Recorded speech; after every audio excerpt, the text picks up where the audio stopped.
मैं एक मतवासित घराने में पैदा हुई। अम्मी बहुत खुश थीं लेकिन दादी जान बहुत रोईं। तभी लेडी डॉक्टर ने कहा, आप क्यों रो रही हैं? क्यों अफसरदा हैं? बेटी की पैदाइश हुई है इसलिए, जबकि ये तो 4 भाइयों के बाद पैदा हुई है। आपको तो खुश होना चाहिए। क्या बेटी खुदा की रहमत नहीं होती?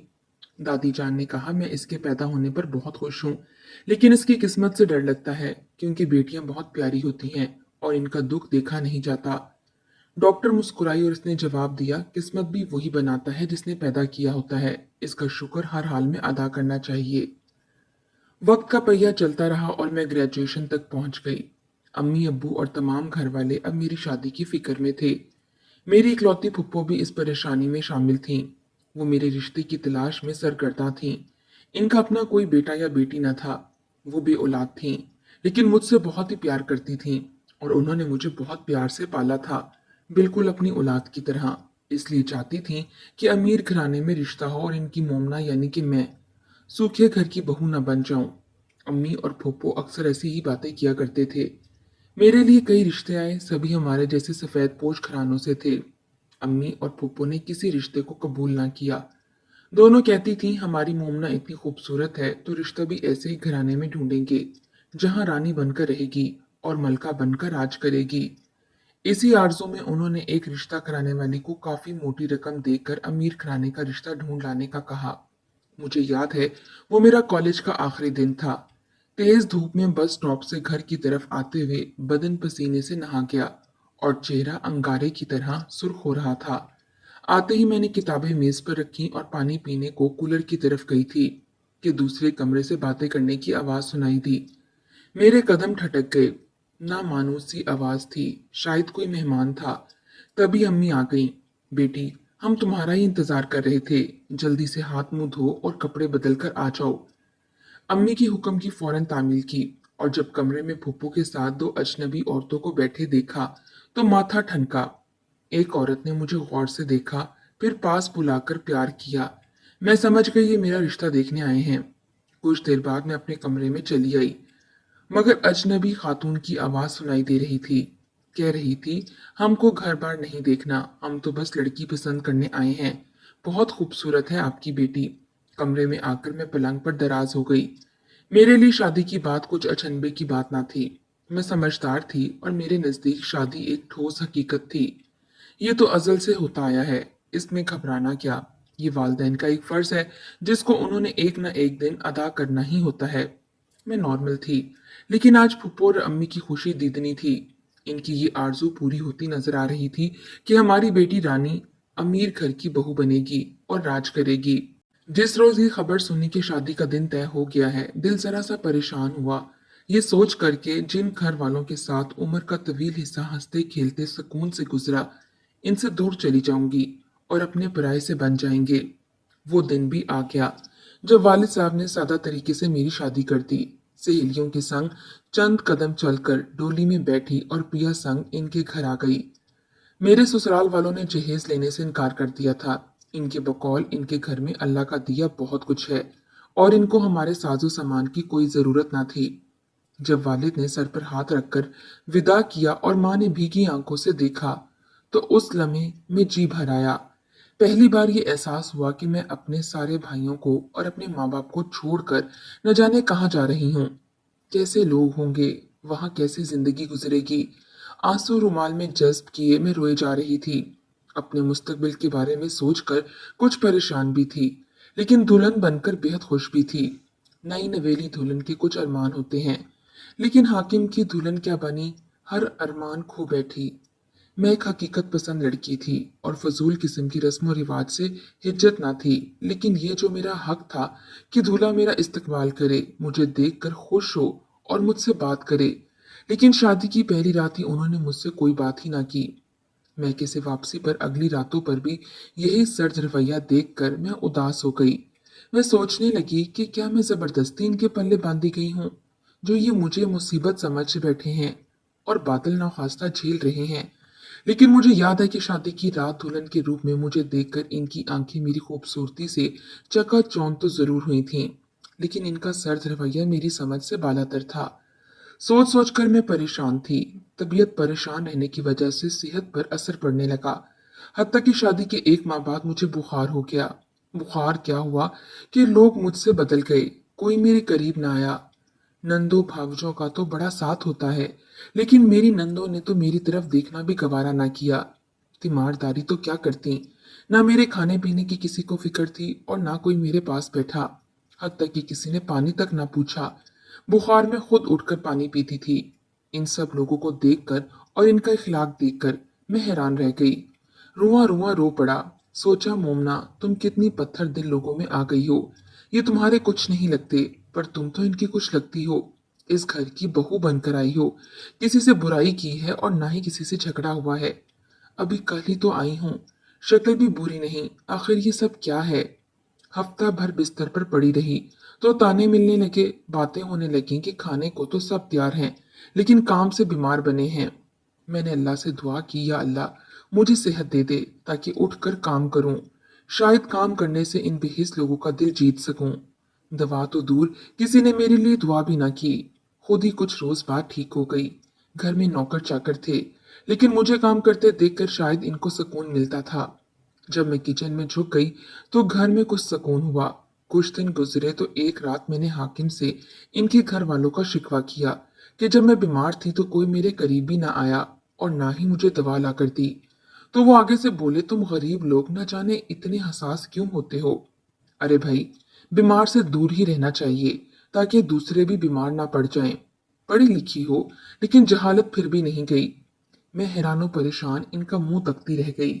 अगले रोज ताना दिया, हल्का बुखार ही तो था, काम काज क्यों छोड़ दिया था। इनके मुंह से ये अल्फाज सुनकर दिल किरची किरची हो गया। गोया ये इम्तियाजी सलूक महज इसलिए था कि मैं इनकी क्लास से ना थी। अब बात कुछ कुछ समझ में आने लगी थी। जिंदगी के इस मोड़ पर एहसास हुआ कि अमीर घराने की बहू बनकर मसलूब कर दी गई हूँ। मेरा दिल कट कर रह गया। अब कुछ कहना या बोलना फजूल था। वो पड़ोसियों को कहते, कुछ नहीं लाई, गरीब घर से आई है ना, हमने भी कुछ नहीं मांगा, हम तो हैं ही अच्छे।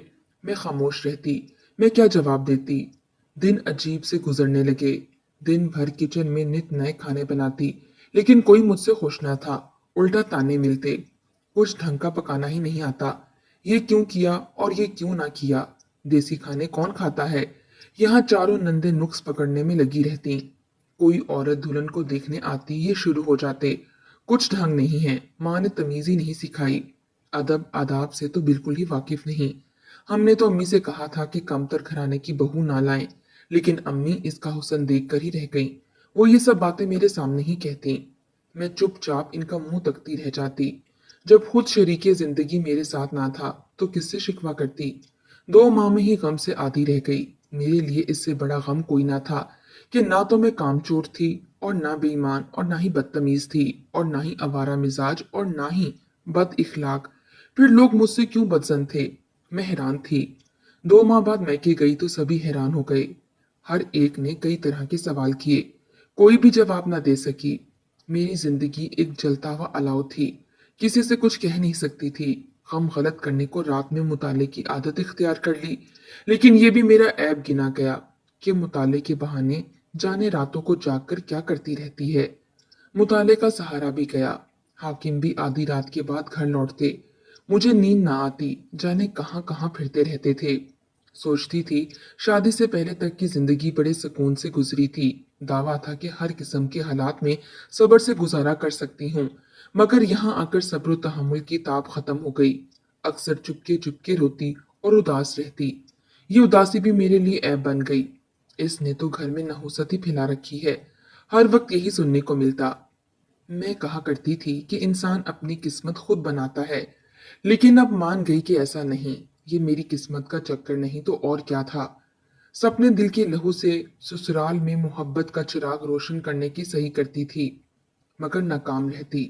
इनकी राह में फूल बिछाने में लगी थी और वो कहते थे कि खुशामद करती है। अपने शौहर की अदालत का दरवाजा खटखटाती तो आगे से डांट फिटकार के सिवा कुछ न मिलता। ये मेरे मुकद्दर की कमी ही थी कि हर कोशिश के बाद भी मैं बदबख्त ही रही। किसी दिन अच्छे कपड़े पहनकर लिपस्टिक लगा लेती तो सबके ताने भी सुनने पड़ते। एक रोज जबकि शाम गहरी हो रही थी, हाकिम बाहर से आए और बगैर खाना खाए लेट गए। मैं इनके पास गई और पूछा, आपकी तबीयत तो ठीक है।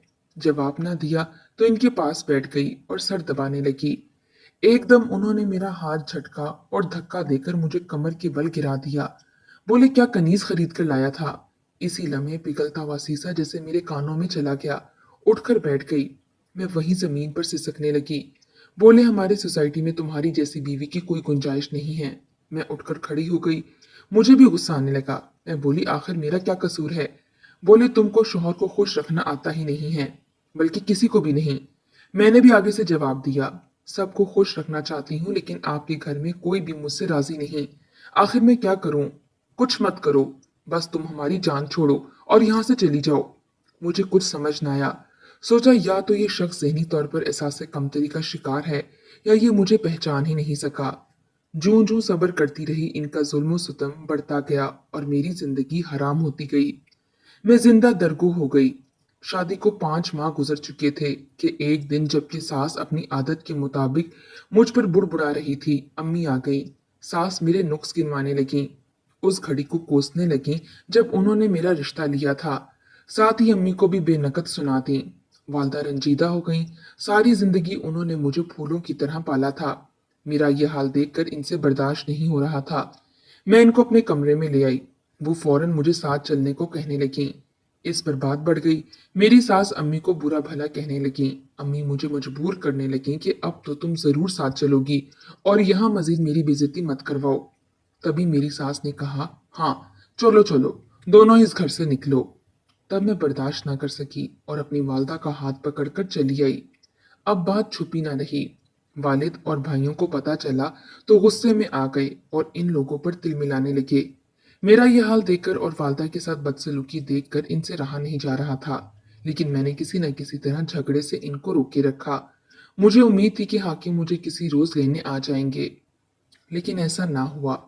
बल्कि उन्होंने खत भेजा कि तुम मेरे घर से रकम और जेवर चोरी करके ले गई हो। खत पढ़कर वालिद आग बगोला हो गए। भाई तो तसादुम पर आमादा थे, लेकिन मैंने हाथ जोड़कर इनको रोक दिया। अब हम दोनों घरों में मुकदमेबाजी हो गई। अपने वालिदैन की परेशानी देखकर मैं मर मर जाती। मुकदमा काफी अरसा चलता रहा। नतीजा ये निकला कि घर पर गरीबी और उदासी छा गई। कुछ शरीफ लोगों ने इस मुकदमे में वालिद साहब की मदद की और इल्जाम गलत साबित हो गया। उल्टा हाकिम पर हर्जाना हुआ और अदालत के जरिए मुकदमे का खर्चा भी इसी को देना पड़ा। वालिद साहब ने तनसीही निकाह का दावा कर दिया। मेरा वहां जाना मुमकिन न था। माली हालात और कमजोर हो गए तो 4 भाइयों की तरह मैंने भी मुलाजमत की ठान ली। इस दौर में मुलाजमत बड़ी टेढ़ी खीर थी। कई जगह दरख्वास्तें दी, इंटरव्यू भी दिए। बाहर की दुनिया को फेस करने की आदत ना थी। हर कदम फूंक फूंक कर रखती थी। बिल आखिर एक अच्छी मुलाजमत हासिल हो गई और भाई मेरी पूरी तरह से सपोर्ट करते थे। वो चाहते थे कि मैं अपनी उदासी से निकलूं और दिल किसी तरफ लगाऊं। घर में गरीबी ने जो डेरे डाल रखे थे, बिल आखिर आहिस्ता आहिस्ता इसके निशान भी मिटने लगे और हम सब आराम और सुकून की जिंदगी बसर करने लगे। सोचती थी कि अल्लाह ताला ने हाकिम जैसे शख्स का दस्ते नजर नहीं रखा तो बेहतर ही किया। फुप्पो अलग घर आकर रोती थी, लेकिन मैं फुप्पो और अम्मी दोनों को तसल्ली देती। मेरी शादी को अब 1.5 साल गुजर चुका था, जिसने से मैं सिर्फ 5 महीने अपने ससुराल रही, और ये 5 महीने मेरी जिंदगी के सबसे मुश्किल तरीन महीने थे। मैं अल्लाह का शुक्र करती थी कि मैं हर रोज की अजियत से बच गई। एक रोज मैं अपनी दफ्तरी औकात में काम में मशगूल थी कि हाकिम वहां आ गया। वो शर्मिंदा मेरे सामने खड़ा था। बोला, मोमना तुम मुलाजमत छोड़ दो और घर वापस आ जाओ। तुम अभी भी मेरी बीवी हो। लोग मेरा मजाक बनाते हैं और हमारे खानदान वाले हमारी हंसी उड़ाते हैं कि इतनी अच्छी बहू अपने हाथ से गवा दी। प्लीज मेरी बेइज्जती मत करवाओ और घर वापस आ जाओ। मुझे उस लम्हे हाकिम से सख्त नफरत महसूस हुई। मैंने इससे कहा कि उस रोज तुम्हें दुनिया का ख्याल ना आया जब तुमने मुझे अदालत में खींचा था, मुझ पर चोरी का इल्जाम लगाया था, मुझे जमाने में तमाशा बनाया था। उस रोज तो तुमको लिहाज ना आया जब मेरे खिलाफ अपनी वालदा और बहनों से गवाहियां ली। मैं कोई भीख नहीं मांग रही, मैं तो एक बाइज्जत मुलाजमत कर रही हूँ। सारे बाजार नाच तो नहीं रही जो तुम्हारी नाक कट रही है। आज तुम किस ताल्लुक से हक लेने आ गए हो? मैं खुद तो तुम्हारे घर से नहीं निकली थी। मुझे और मेरी माँ को निकाला गया था और तुम मुझे लेने भी नहीं आए, बल्कि अदालत में मेरी तलबी करवाई। तुम लोग जेब की जरूर अमीर हो, लेकिन जमीर और दिल के इंतहाई गरीब, और मैं तुम जैसे मुफलिसों के साथ अपनी जिंदगी गुजारना बिल्कुल पसंद नहीं करूंगी। ये बात सुनने के बाद वो बोला, मुझे माफ कर दो मोमना, हालात अभी भी इतने बेकाबू नहीं हैं। तंसीहे निकाह का मुकदमा वालिद से कहो कि वापस ले लें। वो तकरीबन गिड़गिड़ा ही रहा था। मैं यही चाहती थी कि वो अपने मकाम को पहचान ले। इसे अपने सामने गिड़गिड़ाते देखकर मेरा दिल ठंडा हो गया। मुझे सुकून मिल गया। शायद मेरे इंतकाम की बस इतनी सी ही तलब थी। सब लोग तुम्हें याद करते हैं। मैं बिल्कुल तबाह हो गया हूँ। क्या तुम मुझे माफ नहीं कर सकती? नहीं हाकिम, अब तुम अदालत से ही फैसला लेना और मैं तुम्हें जवाब भी अदालत में ही दूंगी। मैंने सख्ती से जवाब दिया। दिल आखिर वो मायूस होकर चला गया। अदालत ने मेरे हक में फैसला दिया तो ये सिलसिला भी खत्म हो गया। वालिदैन ने सुख का सांस लिया और मेरी जिंदगी में भी सुकून वापस लौट आया। कुछ ही महीनों बाद मंचले भाई के दोस्त फरहान का रिश्ता मेरे लिए आया। फरहान बचपन से ही अहमद भाई का दोस्त था और दोनों खानदान बहुत अच्छी तरह एक दूसरे को जानते थे। अहमद भाई ने अम्मी अब्बू से कहा कि आप मोमना की शादी फरहान से कर दें। वो अमीर तो नहीं लेकिन मैं इसकी फितरत जानता हूँ। वो बहुत ही अच्छा है और मोमना को बहुत खुश रख सकेगा। अम्मी अब्बू खौफजदा तो थे लेकिन फिर भी हाँ कर दी। आज फरहान से मेरी शादी को 2 साल हो चुके हैं। मेरी एक बेटी है जो फरहान की जान है। मैं और फरहान दोनों जॉब करते हैं और एक अच्छी मुतवाजन और खूबसूरत जिंदगी बसर कर रहे हैं। मैं यही समझती हूँ कि हर माँ बाप को अपने बराबर के लोगों में ही रिश्ता करना चाहिए, क्योंकि बराबर का लड़का लड़की बहुत आसानी से एक दूसरे को कबूल कर लेते हैं और जिंदगी को बेहतर तरीके से गुजार सकते हैं।